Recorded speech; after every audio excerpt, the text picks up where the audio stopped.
La transition bas carbone en Europe, on peut dire qu'elle a été lancée par la signature par l'Union européenne du protocole de Kyoto en 1997. Il a été mis en place depuis, principalement à partir de 2005, et il se caractérise par une politique que nous avons appelée le plus souvent les 3 x 20, c'est-à-dire 20% de réduction des gaz à effet de serre grâce au marché des droits d'émission, c'est-à-dire qu'on a créé un marché des droits d'émission de CO2 qui s'adresse uniquement aux gros émetteurs, aux industries énergivores et aux producteurs d'électricité. Deuxième réduction de 20% des émissions de gaz à effet de serre obtenue par la promotion des énergies renouvelables. C'est-à-dire que la substitution d'énergie fossile par des énergies renouvelables doit permettre à chaque pays européen, à l'horizon 2020, de réduire ses émissions de gaz à effet de serre par la production d'électricité à hauteur de 20% grâce à des énergies renouvelables qui sont aussi bien des barrages que des panneaux photovoltaïques ou des éoliennes.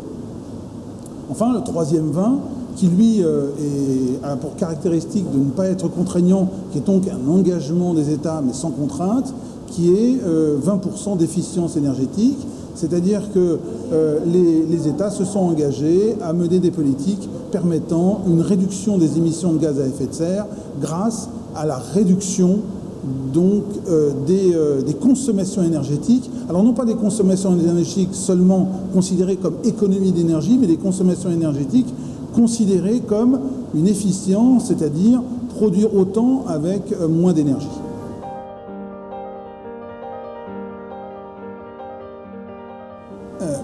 Dans la politique des 3 x 20, donc conformément aux engagements pris par l'Union européenne, par les pays de l'Union européenne dans le protocole de Kyoto, il y a, comme je l'ai dit, les énergies renouvelables comme le marché des droits d'émission qui sont des mesures qui s'imposent aux entreprises. Et donc les entreprises doivent s'adapter au marché ETS. Pour ce qui concerne les renouvelables, c'est les États qui doivent s'adapter, donc les États doivent mener des politiques. Et pour ce qui concerne l'efficience énergétique, je dirais que c'est la possibilité pour les entreprises de consommer moins d'énergie pour le même niveau de production que les États doivent favoriser.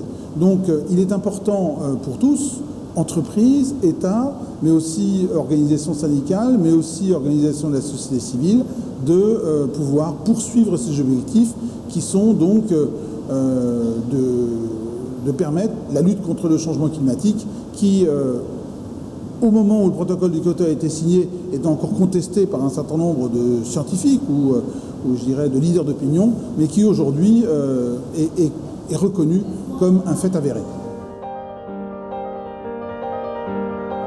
Une région fortement industrialisée se caractérise en général par une forte consommation énergétique. C'est-à-dire qu'elle se caractérise par des productions d'électricité, que ce soit à travers des centrales à charbon, centrales au gaz, enfin centrales à pétrole de moins en moins, et se caractérise aussi par des industries énergivores, que ce soit dans la chimie ou que ce soit dans la métallurgie. Donc pour une région fortement industrialisée, la principale contrainte qui s'est posée au cours de ces dernières années a été de réduire les émissions de gaz à effet de serre de par la contrainte constituée par le marché des droits d'émission de CO2. Maintenant, on ne peut pas simplement parler de cette contrainte et parler de cette politique sans la resituer dans un contexte économique général. Or, le contexte économique général a été, je l'ai dit, 2005, lancement du marché des droits d'émission, 2008, c'est la crise économique, la crise financière et économique.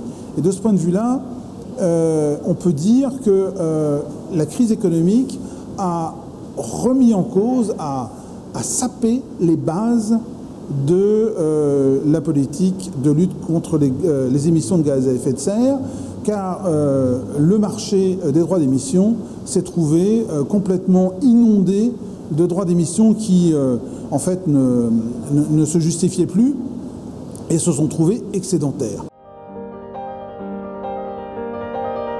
Alors, les exemples d'industries lourdes qui ont mis en œuvre une politique bas carbone qui leur a permis je dirais, de baisser de manière importante leurs émissions sont rares, pour plusieurs raisons.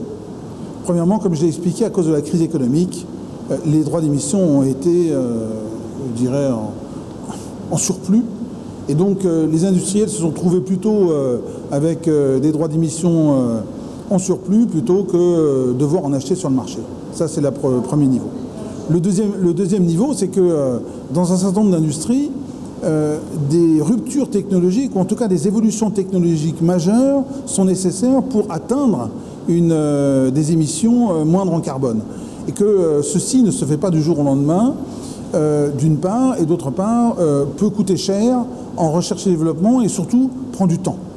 Donc nous sommes dans une situation où, du fait de la crise, l'urgence, je dirais, de la lutte contre les émissions de gaz à effet de serre s'est fait moins sentir. Les gouvernements ont eu d'autres priorités.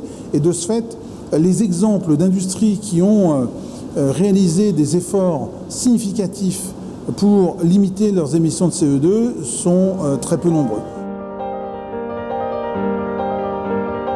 Alors pour ce qui concerne le rôle des organisations syndicales, il peut être absolument central dans deux domaines. Un, dans, je dirais, l'exigence d'évolution des emplois et des compétences des salariés en place. Quand on parle d'emploi vert, on pense tout de suite recyclage, on pense tout de suite finalement à des métiers qui permettent finalement de retransformer la matière. En fait, il faudrait plutôt parler d'emploi verdissant, c'est-à-dire prendre les emplois actuels et les transformer, les faire évoluer progressivement vers des emplois qui permettraient je dirais, de limiter les émissions bas carbone. Et de ce point de vue-là, proposer aux salariés, organiser dans les entreprises des formations, des qualifications nouvelles qui permettent justement de limiter les émissions de gaz à effet de serre. Parce que je dirais, l'efficience énergétique dans une industrie, ce n'est pas seulement une question technique. C'est une question que je pourrais qualifier de socio-technique, dans le sens où, sans implication des salariés, le résultat est complètement différent. On a des exemples très précis là, dans ce domaine. Vous pouvez comparer deux industries identiques avec la même technologie. Dans une industrie, vous aurez un dialogue social, dans l'autre, vous ne l'aurez pas. Dans celle avec le dialogue social, l'efficience énergétique, si elle fait partie de la politique mise en œuvre par l'entreprise, je dirais, est beaucoup plus efficace que dans la seconde qui n'a pas de dialogue social, où les salariés ne se trouvent pas impliqués dans la politique de l'entreprise. Et donc, de ce point de vue-là, le rôle des organisations syndicales est absolument central, non seulement, je dirais, pour inciter les employeurs à faire évoluer les emplois et les qualifications, mais aussi à trouver et je dirais inciter les employeurs à construire un dialogue social qui permette justement une meilleure efficience et une meilleure efficacité dans la limitation des émissions de gaz à effet de serre. Ça, c'est vraiment, de ce point de vue-là, dans les grandes industries qui rassemblent des populations salariées nombreuses, c'est absolument essentiel.